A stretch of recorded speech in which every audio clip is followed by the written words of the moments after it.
ever-accelerating neuro and biosciences, along with the more in-depth studies of our present-day equine ethologists, continue to give us new insights into the heart and mind of the horse almost daily. Insights that the old masters could never have possibly gained in their era of horsemanship. The friendship training does share a few commonalities with them, more than a few. For instance, in 9.3 on the art of horsemanship, Xenophon asks that we worry the horse as little as possible when mounting. Of course, FT takes it a step further in several ways. One is prioritizing the type of relationship first, which in itself lends much to reciprocal trust, understanding, and communication.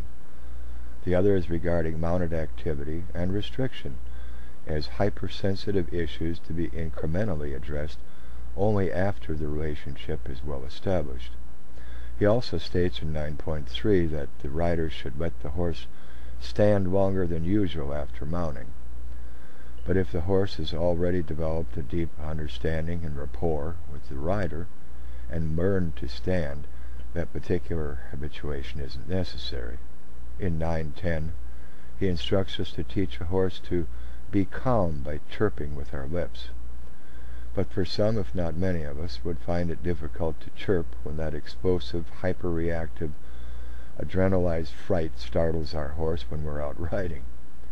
So our vocal calm-down cue is personalized to whatever the individual rider thinks the first word will be that comes out of his or her mouth when their horse, and often they themselves, are unexpectedly startled. We also use what may be called an intermediate calm-down cue of reassurance for situations and circumstances that arise when a horse may feel apprehensive. Of course, our forward motion request could be compared to the clucking he suggests teaching the horse. But this is taught on the ground long before we ever mount up, and, along with many others, are easily transferred to very minute tactical requests when mounted. Antoine de Pouvenel, the first of the French riding master, implored us to train a horse with gentleness and understanding, as a horse who works with pleasure moves much more gracefully than a horse who is dominated by force. I can think of no gentler or less invasive way to teach a horse all his basic responses than in an open area where they do not feel threatened or forced. He emphasized how difficult it is for a horse to learn his first lessons and to work with his mind instead of his body. The beginning lessons that we teach the horse are very easy for them to learn because they start with very minute, easy to understand, and easy to accomplish requests. The teaching sessions require only a few minutes a day, resulting in the horse learning all the request responses he'll need for both ground and mounted interaction later. But they are not the end goal in themselves. They are only regarded as interactive tools to shape and mold the relationship. Marquis of Newcastle, William Cavendish, stated, "Some people, as soon as they have gotten upon a young horse, fancy that by beating and spurring they will make him a trained horse in one morning only. I would fain ask such stupid people whether by beating a boy they could teach him to read without first showing him his alphabet." Of course, none of our present-day equestrians expect to train a horse in one day. But FT does take his advice one step further by teaching the horse all the request responses he will need for all ground and mounted interaction before ever thinking of mounting up. He also recommends giving the horse a variety of treats now and then. Again, FT takes his advice one step further by not only giving treats when appropriate, but utilizing the nourishment-related highest level of equine bonding to establish a true interspecies pure attachment relationship.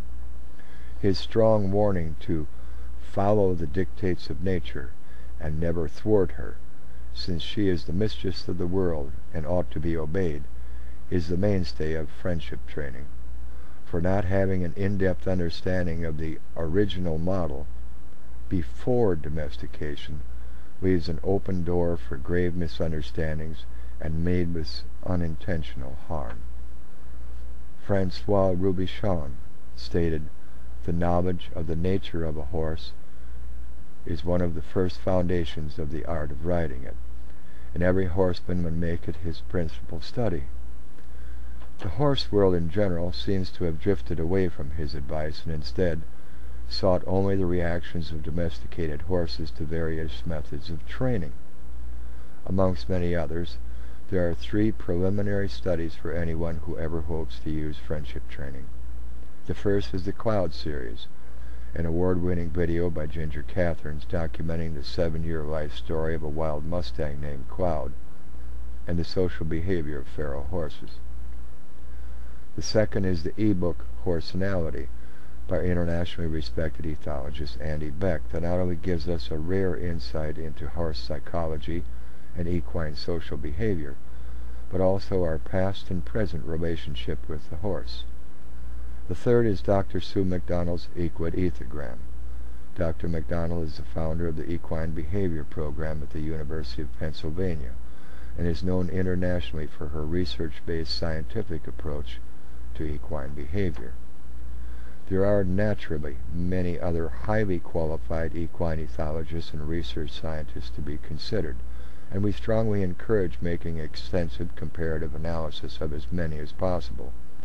We simply believe that these 3 to be the most enlightening, with the least investment of both time and money for the average horse person to begin increasing their knowledge of the true nature of the horse, as Roby Shawn suggested. For if there is any singular transgression we have committed as a species, it is perhaps unwittingly overlooking the devastating impact that our present-day management and training has on the mental, emotional, social, and instinctive needs of the horse, and how drastically they affect the domesticated horse physically. He also encouraged us to use compassion and patience, to lavish praises and flatter the horse and make him take great pleasure in what he does, and that doing this will cause the horse to love us. If nothing else, Combustion seems to be taking more than great pleasure as he plays to the crowd while begging that I play with him. What a shame that our present-day training format seemed to avoid advocating any intimate relationship with the horse, much less the use of the word love. While there are many others who advocated using compassion, praise, and rewards instead of brute force and physical punishment, none of them ever devised a specific relational interactive with intimacy as the primary goal, especially one that would function equally well with all horses. In our trek from the old master's time era to the present, our needs for the horse have changed dramatically. In their time, the horse was an integral component of their agriculture, transportation, and warfare to sustain their way of life. Today, the vast majority of horses are used for recreations. 2 things occurred with that change. One was the incredible growth of female equestrians who far now outnumber their male counterparts. The other is the purpose and function of recreational riding itself, evoking a more personal, if not interdependent, one-on-one relationship with the horse. Combined, an unfulfilled void in our present-day horse training arises. The very same void the old masters felt was an essential part of true horsemanship.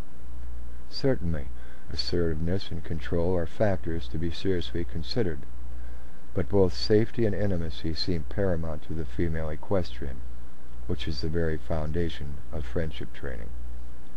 A truly bonded intimacy is not feasible without a shared, deep, and abiding trust. Trust evolves from communication. If 2 individuals cannot freely communicate their sincere thoughts and intentions to the other party, only misunderstanding and chaos can result. Thus, the word reciprocal is of utmost importance to achieve any appreciable level of intimacy. Of course, the horse cannot use tactile communication to agree that would harm his human teacher. That is easily explained to them by using 3 distinctly different levels of no to communicate to the horse the frailty and sensitivity of our human bodies. Within those parameters, the term personal space becomes a mute issue, as do the archaic perceptions of leadership and respect. Using 3 different levels of no also helps to guide and correct the horse without affronting them or causing any undue apprehension, to use what some refer as tough love. This is almost always the case and the result of a horse that has been previously taught by humans that humans are insanely illogical creatures given to unleashing severe physical punishment at the slightest provocation for no apparent reason, more often when horses then are expected to perform what to them are highly illogical acts of suicidal situations. When these situations arise, we use banishment to explain to the horse that his overly aggressive action was so intolerable he must never use it to express himself in that manner again. Of course, restrictive training formats cannot possibly banish a horse, leaving only physical and punishment, or the intimidation thereof, as a method of correction. I'm sure many may legitimately question why we have a round pen in the first place if it's not needed to train a horse. First of all, training is what a horse and their human teacher receive from experts in a particular mounted activity or discipline after they have bonded. It has nothing to do with the relational bonding process or the horse learning all his basic request responses. Secondly, at that time frame we were holding immediate intervention equitherapy programs to help severely abused children regain some normalcy in their life and prepare them for their future as foster children. As our electric fencing had to be turned off during the programs and safety was a prime concern, we simply could not take a chance that combustion might escape into the program area and attempt to drive off his father, who was alpha on the other side of the fence. Third, by chance, it gave Combustion and I an opportunity to reel the counterproductive absurdity of round pen work, which is available in one of the succeeding videos. They might also question the use of the bat I used when I first mounted up. And rightly so. Unfortunately, he displayed that invitation to play toe biting at our practice mounting just the evening before. If I would have had a little more time the night before and that morning, it would have been quite easy to explain to him that he was going a bit too far by simply getting off and using our second or third level knoll several times. Lacking any time, I was given the choice of getting my toes nibbled and possibly being unceremoniously dismounted in the process, or resorting to trying to distract him with the bat, which admittedly is a classic example of human need and misplaced priorities versus simply juxtaposing several less confrontational interactives over a period of time with a more common result. Common sense, logic, and history all tell us that any sentient being will respond willingly to the kindly request from a friendly, trusted entity more than the dictatorial commands of a menacing, threatening force. Certainly the horse is no exception. If we prioritize building our relationship in a freedom-based environment, and then gradually introduce the horse to various levels of restriction and mounted activity, there is a much greater potential for both the horse and his rider to enjoy the most pleasurable experiences of mounted activity they possibly could, regardless of what activity or event or discipline we choose. That is what the old masters would have wanted. The answer to one simple question will determine how stress-free and enjoyable your horse's life and yours will be. The question is, how much do you care? Do you care enough to learn about horses in their natural state before domestication? Do you care enough to consider the remote possibility that what you believe to be proper training and care for your horse may actually have made it impossible for him to be the horse you wanted him to be? Do you care enough to learn why, after thousands of years, we still have so many horse problems? Or will you continue to be mesmerized by marketing hyperbole? Are you concerned that your horse's mental and emotional state affects him physically? How much do you care? Thanks for watching. We hope you enjoyed it, and will enjoy our unorthodox round pen work and sacking out videos even more.